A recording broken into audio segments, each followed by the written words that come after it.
자, 네. 그래서 오늘 뭐 갖고 왔어요, 섹터?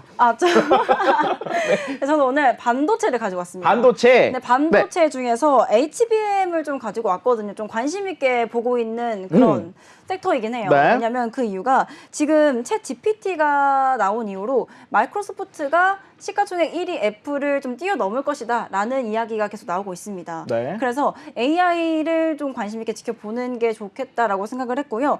AI에서 가장 중요한 게 어떤 거냐면 많은 양의 데이터를 빠르게 연산할 수 있는지가 굉장히 중요하거든요. 네. 근데 여기서 굉장히 필요한 건 고성능 메모리 반도체입니다. 이게 그러니까 바로 한마디로 업그레이드가 되고 더욱더 똑똑한 게 필요하다. 자, 그러면 그쵸? 당연히 가격도 비싸겠네요. 그쵸. 그럼 결국에는 기업은 돈을 벌고 우리는 뭐 비싸게 또 지불할 수밖에 없는 상황을 준비해야겠네요. 네, 맞아요. 이렇게 네. HBM도 정말 비싼데 네. 비싼데도 사실 정말 수요가 많은데 공급이 되게 적어요. 공급이 적어서 지금 많이 필요로 하지만 많이 만들고 있지 않거든요. 희소성이 좀 부각되고 있다. 네, 맞아요. 지금 그리고 엔비디아도 GPU가 품절 대란이라고 합니다. 지금 네. 당장 사도 1년 뒤에 받을 수 있고요. 돈을 아무리 많이 준다라고 해도 지금 받을 수가 없다라고 해요. 정말 수요가 많다라고 하는데 네. 지금 이렇게 중요하게 생각하는 게 마이크로소프트, 뭐 아마존, 네이버, 카카오 많은 기업들, 많은 빅테크 기업들이 이렇게 GPU를 갖고 싶어 하는데 못 가잖아요. 네. 그러면 우리는 여기서 봐야 되는 게 바로 HBM이거든요.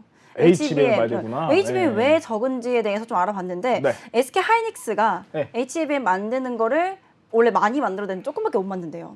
한계가 있구나. 네, 뭐 한계가 시세도 있어요. 네네네. 네, 한계가 있고 이 한계가 있어서 아마 내년에는 10조 원 정도 투자를 해서 조금 네. 더 많이 만든다고 합니다. 네네. 이렇게 되면은 국내에서 반도체 소부장주들도 분명히 움직이겠죠. 수혜를, 뭐 같이 막 거래하는 기업들도 뭐 또 일을 더 받을 것이고, 예, 뭐 파생 효과가 나겠네요. 맞아요. 그리고 또 다른 이슈가 어떤 게 있냐면 사실 엔비디아가 이제 GPU를 설계를 하고 TSMC가 생산을 하거든요.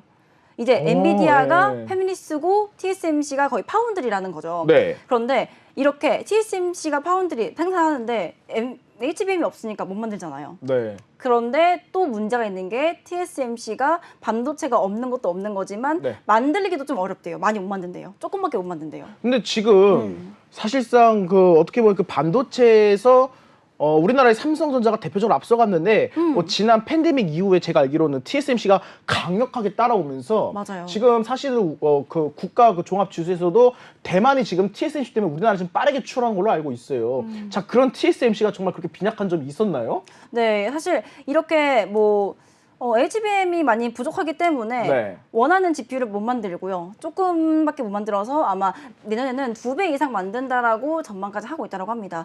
그래서 이런 이슈들, 이런 호재들로 인해서 아마 분명히 HBM 관련주들이 충분히 올라갈 수 있겠다라는 좀 말씀을 드리고 싶고요. 사실 올해 같은 경우에는 반도체에 대한 수요가 정말 적었어요. 그쵸. 적어서 예. 진짜 감산까지 한다라고 했는데 아마 내년에는 시장이 판도가 좀 바뀌지 않을까. 라고 네. 좀 생각을 합니다. HBM 사실 AI 관련해서는 많은 빅테크 기업들이 지금 시장에 뛰어들고 있거든요. 네. 그렇게 되면은 분명히 필요하다라고 좀 말씀을 드리고 싶습니다. 사실 그리고 지금 삼성전자 말씀 주셨는데 네.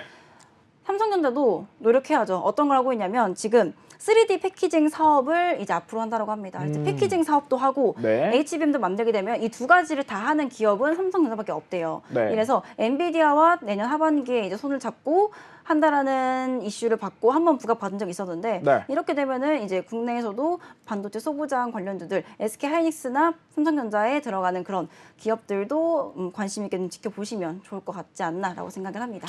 자, 지금 제가 좀 정리를 해보니까 쉽게 말씀드린 이거네요. 네. 자, 옛날에 우리가 뭐 핸드폰이라든가 이런 거 쓸 때는 반도체가 대충 들어갔지만, 뭐 작게 들어갔지만, 네. 이제 우리가 쓰게 될 뭐 자동차, 뭐 냉장고, 비싼 가전들도 전부 다 AI가 투입이 되고, 자, 이 안에는 더욱더 업그레이드되고 똑똑한 반도체가 필요한데 저 핵심적인 기술 그 HBM 자, 그게 굉장히 모자라다. 그래서 네. 우리 기업들의 건승을 응원한다. 이렇게 좀 들어도 되겠습니까? 네. 자, 그렇다면 관련주는 뭐가 있을까요? 저는 윈팩을 가지고 왔습니다. 네. 윈팩 같은 경우에는 SK 하이닉스 디램 테스트 50% 이상을 좀 담당하고 있고요. 50%. 네, 그리고 HBM3 엔비디아 공급 소식 때문에 HBM 대장주로도 좀 엮였었던 것 같아요, 옛날에. 네. 그래서 이 종목 보면은 사실 이 종목은 지금 추세가 조금 좋진 않아요. 그렇지만 저점을 좀 완벽하게 잡아주고 있거든요. 네. 잡아주고 있고 한 번 딛고 올라와 줬기 때문에 아마 추가적으로 올라올 수 있지 않을까라는 생각을 하고 있고요. 네. 사실 뭐 주봉으로 봐도 지금은 추세가 하락 추세긴 한데 다시 한번 좀 반등이 나오면서